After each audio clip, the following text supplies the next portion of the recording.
Hello दोस्तों, welcome back to our YouTube channel Infonics.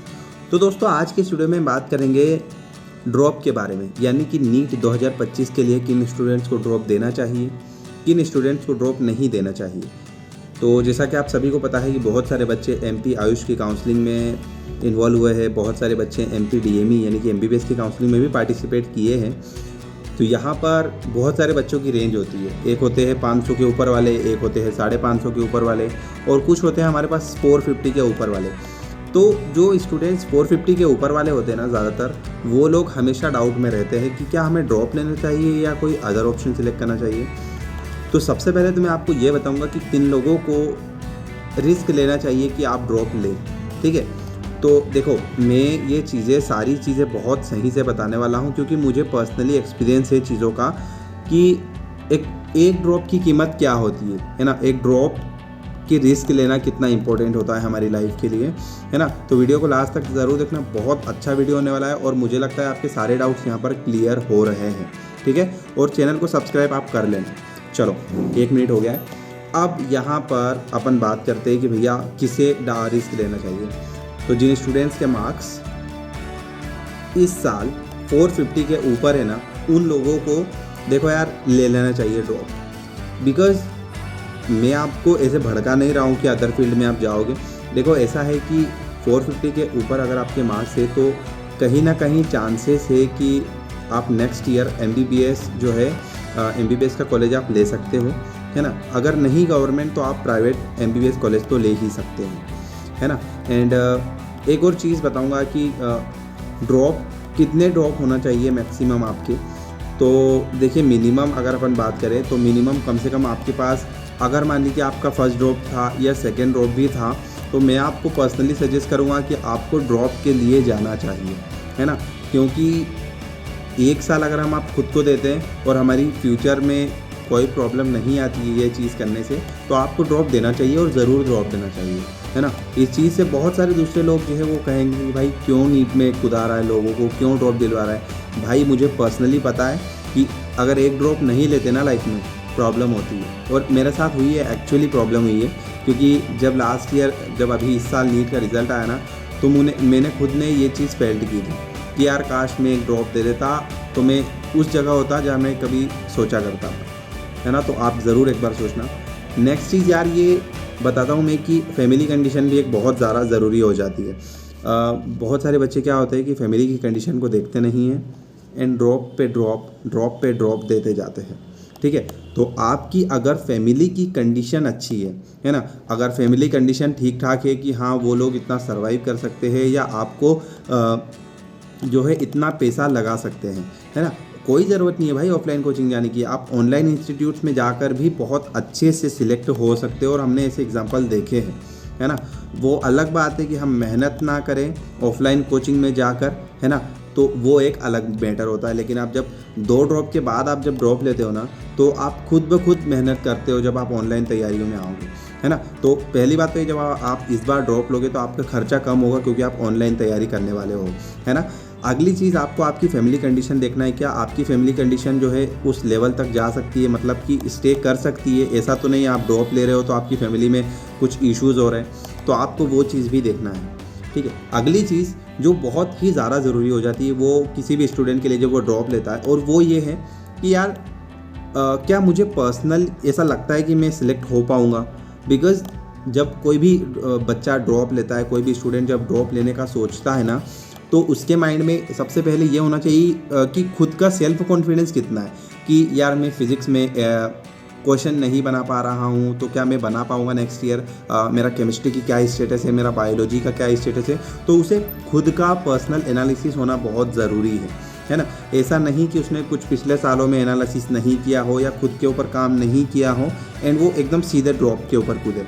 तो आप एकदम इंस्टेंट मत ड्रॉप का सोचना, थोड़ा सा खुद को टाइम देना कि हाँ मैं ये चीज़ें कर सकता हूँ, मुझे इन चीज़ों में प्रॉब्लम है ना। तो आप थोड़ा सा वेट करना, है ना, और उसके बाद ही आप एक डिसीजन लेना, ठीक। नेक्स्ट चीज़ ये कितने ड्रॉप लेना चाहिए, ये एक काफ़ी क्वेश्चन आता है स्टूडेंट्स के माइंड में कि कितने ड्रॉप्स लेना चाहिए।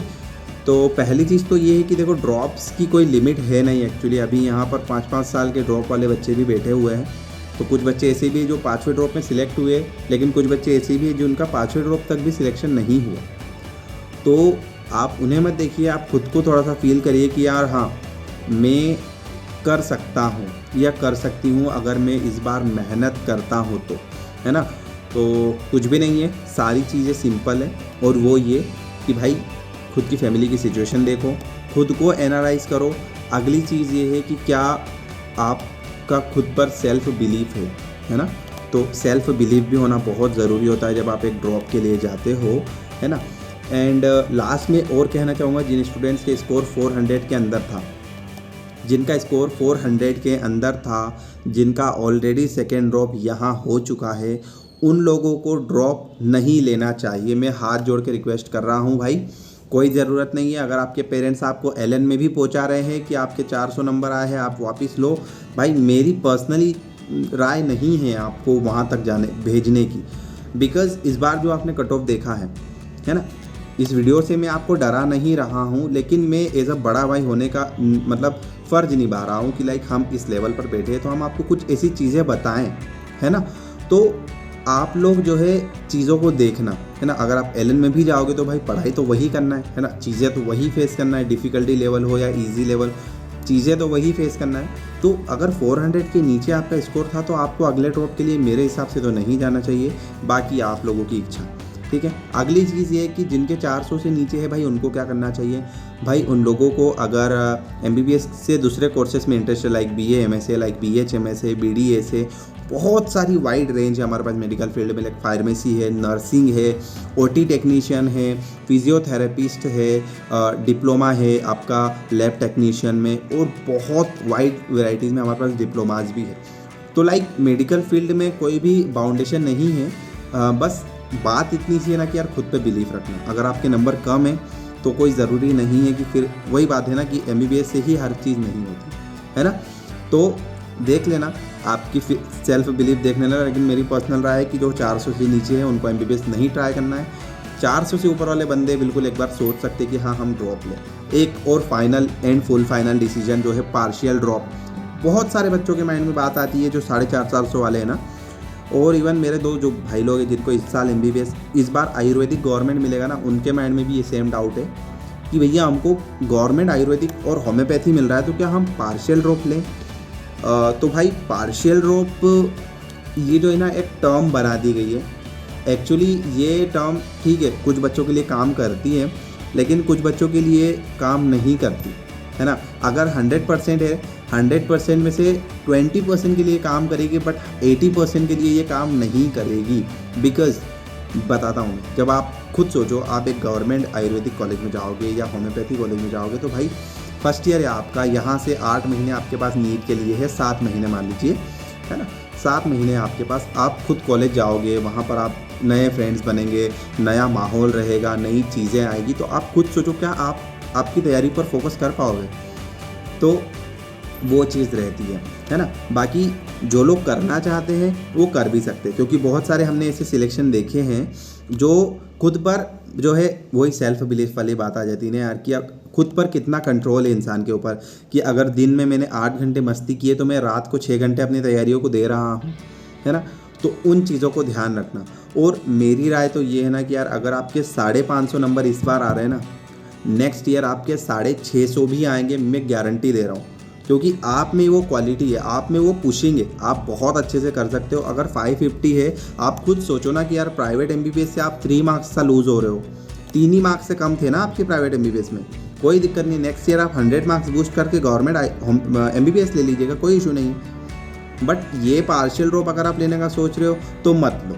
अगर आयुर्वेदिक मिला है गवर्नमेंट में तो बिल्कुल आयुर्वेदिक के साथ ही जाओ लाइफ में, कोई इशू नहीं है, बढ़िया फील्ड है, अच्छा स्कोप है यहाँ पर भी, है ना। लेकिन अगर पार्शियल ड्रॉप सोच रहे हो तो फिर पूरा ही ड्रॉप सोच लो, है ना, क्योंकि वो एक अलग सेफ साइड हो जाएगी आपके लिए, नेक्स्ट फ्यूचर आपका सेफ रहेगा। ठीक, तो इस वीडियो में आपको यही बताना था कि आपको किन कंडीशन में आपको ड्रॉप लेना चाहिए, किन कंडीशन में आपको ड्रॉप नहीं लेना चाहिए, किन लोगों को ड्रॉप लेना चाहिए, किन को नहीं लेना चाहिए, और पार्शियल ड्रॉप कितना ज़्यादा इम्पोर्टेंट होगा आपके लिए।